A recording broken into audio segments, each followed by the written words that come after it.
Every person has always wanted to just pass the exams and be done with it. No one has ever wished to fail the exams and have to redo it. And at times, like for us in our college, we used to redo the exams, and if you redo it 3 times, you have to go back to the previous class, like the class that came after you, and that is so sad, and no one ever wishes that to happen to them.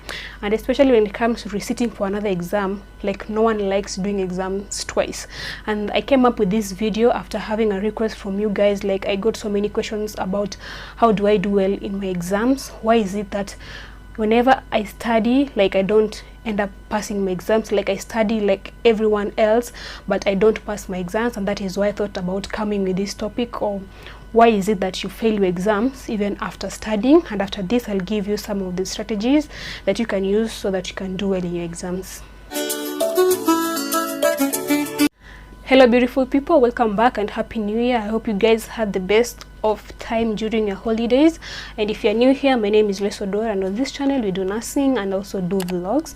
So if that is something you're interested in, make sure that you consider subscribing. When I first joined nursing school, like in 2017, we were told that whenever you don't get 50% in a certain exam, you have to redo it, and if you redo it 3 times, you have to go back 6 months. And for me, that was so scary, and that is one of the reasons as to why I told myself, like, I'm gonna make sure I get 50 in every paper. Even if it is going to be 52, I'm going to make sure that I get above 50 in each and every paper. And that means I had to challenge myself, and by challenging myself, I had to form strategies for me to be able to know how to study well, and for me to be able to know how to like tackle exams so that I can be able to do well in these exams, because I know no one would like to fail. I know no one would like to repeat any exam, because exams are not easy to do. Like for me, I hate doing exams. Like just sitting down and trying to reason, like I don't like doing exams, although we have to do exams. So I just told myself I'm going to form strategies for me to be able to do well in each and every exam so that I don't fail exams. So I'm going to start with some of the reasons as to why most people usually end up studying and yet they fail exams. At times it is in the way you study, but at times it is in the way you tackle that paper. So let's get to the points. Number 1, it can be that you are thinking too hard, that whenever you're doing exams, you're trying to think too hard. As a nurse, you should learn how to think critically. Like, even if you know or you don't know the question, at times you might be knowing it, but you had forgotten because there are so many things to study. So if you've forgotten the question and you're trying to think about it, don't be this kind of a person. You know, people usually think like, oh, I can see that page in my book. I can try and remember that page in my book. You're trying to search for that page in your book. You're just seeing a red pen and a black pen. You're not seeing anything. You're trying to think so hard. Even trying to think of the first letter that is in that book. You're trying to reason so hard and you're not even finding the answer. You should try and think like critically. Just try and sit down and relax and break that question into like parts. Like, what are they asking for? What is the meaning of that word that they're asking you for? Then you just try and reason in such a way that what is the thing that can cause this to happen. You just try and reason like a nurse, because if you want to think so hard, you're not going to get the answer. Let me give you an example. Let's say you've been asked what are the causes of cord prolapse. For you, maybe you only know what cord prolapse is, but you can't remember what the causes are. Just try and relax, and then you just try and reason slowly and critically. You know what a cord is, you know what prolapse is, you know that the head, let's say the head is presenting, the cord is not supposed to pass and come in front of the head. So you just try and reason critically. What is the cause that can make this cord to be able to pass the presenting part and then come in front of the head? Like, you getting me? What is the thing that can cause that cord to be able to pass and prolapse and be the one that is presenting? Then you just relax and try and think of things. Like, let's say, because the head of the baby is the one that is presenting, what if the head of the baby is so tiny so that it cannot be able to like cover the entire place? Then that will give you an answer. Preterm baby can cause cord prolapse. And then you try and think again, what if there are 2 babies who are like kind of together and then they cannot be able to fit on the presenting place like the way that it is required to? That means that the cord can be able to prolapse. Multiple pregnancy, and then you try and think again, what if there's too much fluid and so the baby is moving so easily and cannot like present in the correct way? polyhydramnios, and then you try and think, what if it is not even the head that is representing? Maybe it is the buttock, or maybe it is the shoulder that's representing, and the shoulder cannot be able to like cover that place so well, so you can say malpresentation. So you just try and think critically. Whenever you are faced with an exam and you cannot remember, don't think too hard, relax and try and think like a nurse. Just try and think, this is what they're asking me, what can make this kind of thing happen? And like that is one of the tricks that I used to use, and like it really helped me out. And then number 2 is that you already believe that you're not good at something. Maybe you already believe that you're not good at anatomy. So your mind, whenever you're seated in front of an exam paper, you are already like, you already know you're not going to pass it. You already believe you're not good at anatomy. You already believe you're not good at pharmacology. So even if the paper is so easy, whenever your mind is already set up to know that you cannot do it, I'm telling you, it would be so hard for you to do it. So whenever you've set your mind you're not good at something, you're not going to be good at it. I know whenever you get into college during your first year, you're going to get a lot of rumors about which one is hard, which one is easy. They're going to tell you, I don't know pharmacology, I don't know what is hard. But if you're this kind of a person who is going to get that in your brain, and you're going to imagine that something is hard and something you're not going to do it, I'm telling you, what you feed your mind is what is going to be. You're not going to do it. If you already have it in your mind, you're not going to do it. So fix your mind and tell yourself that you're going to do it. Even if it is hard for someone else, that's their own problem, but for you it's going to be easy. So fix your mind and tell yourself you're going to do something, and then it will just flow.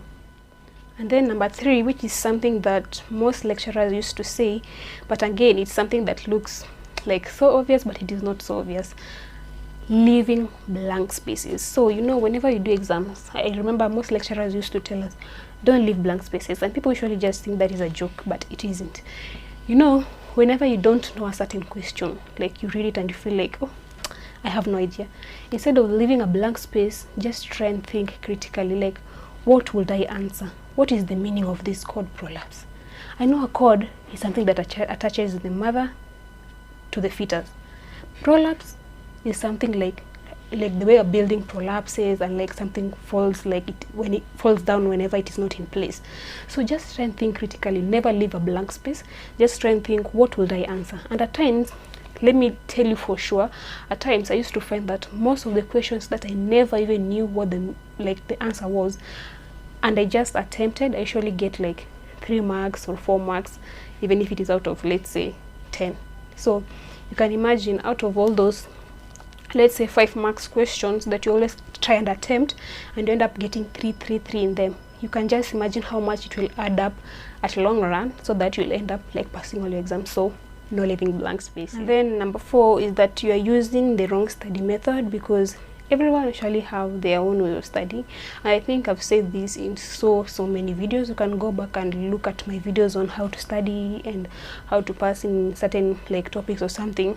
The one thing that I usually say is find your own study method, find a way that is best for you to study, because even if you have the best way of tackling exams, if you don't have the best way of studying, then that means you're even doing the exam for the wrong reason. So make sure that you find your own study method, and that study method that is so suitable for you, and then use that.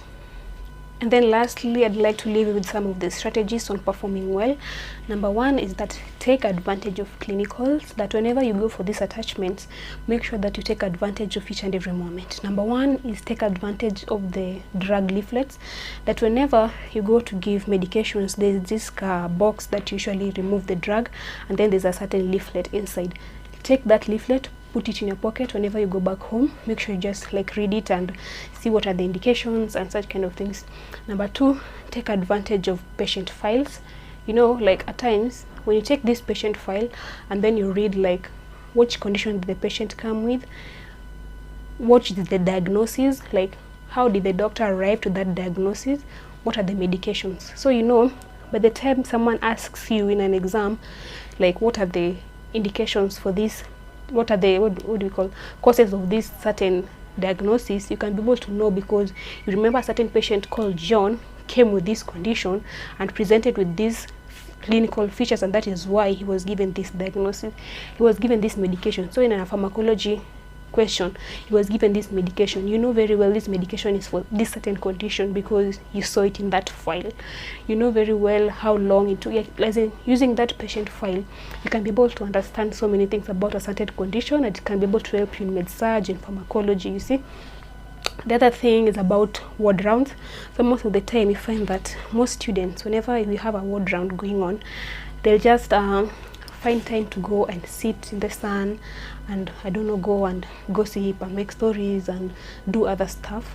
Like, take advantage of the ward rounds, because during that ward round the doctor will try and explain more about that condition. They'll be able to try and ask questions and analyze more. So whenever you keep on hearing about this patient, every day they're talking about this patient, the condition, and it is being repeated in your mind each and every day, it will stick, so that whenever you're doing that exam, you know very well about this condition, what the medication is, what are the features, and what management was done for that patient. Another thing is about the nurse's knowledge and the doctor's knowledge. Take advantage of the knowledge they already have. If you see something in the ward round and you feel like you are not satisfied with what was discussed, go to that nurse, try and tell them to explain to you something. Go to that doctor, try and tell them to explain to you the thing so that you can understand it better. There's a certain lecturer who used to tell us that if you have a student, two students, one goes to classes each and every day, does not miss any class, and the other one goes for clinicals and does not attend classes and does not miss any clinical day, this student who goes for clinicals will be able to pass exams, is likely to get a good grade than this other one who goes for classes. And that is because clinicals, like, you get all the information. Like, you can just go for clinicals every day without touching a book and you can pass your exam. So that's why I'm telling you, take advantage of the time that you go for clinicals. And then the other remaining things is, make sure that you take a rest. Make sure that whenever you're studying, you make sure you have time to rest, because you cannot just study 24/7. Find a study method, as I said before. Find a way that you can be able to study and have a group discussion that is way productive, because you can just have a group discussion whereby you go there and piga mshene and have a productive group discussion. Then think like a nurse. I told you have to think critically. Sit down whenever you're answering those questions and think, what will I do as a nurse? What will I do? Another thing, use revision questions, like use past papers so that you can be able to know what is usually asked in exams. Another thing, watch videos. Like, I used to say this, but it is no joke.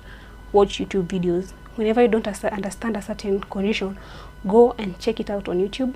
Watch it, like, even if it is 5 times. I'm telling you, if you watch it, you read about it, you go and see it in the ward, you won't forget about it. Another thing, have interest. Whatever thing you're doing, even before you start doing it, before you start being taught med-surg, create that interest in it. Don't lose interest even before you start learning things. And then lastly is believe in yourself. Like, believe you're going to do it, believe you're going to pass already, believe you're going to do well. Like, if you already believe it, it is just going to happen. Like, if you believe something is going to happen, it will happen. If you believe you're going to fail, you will fail. So just believe in yourself that you're going to pass. So those are the points for me today, and that is all I had for you guys today. So see you on my next video.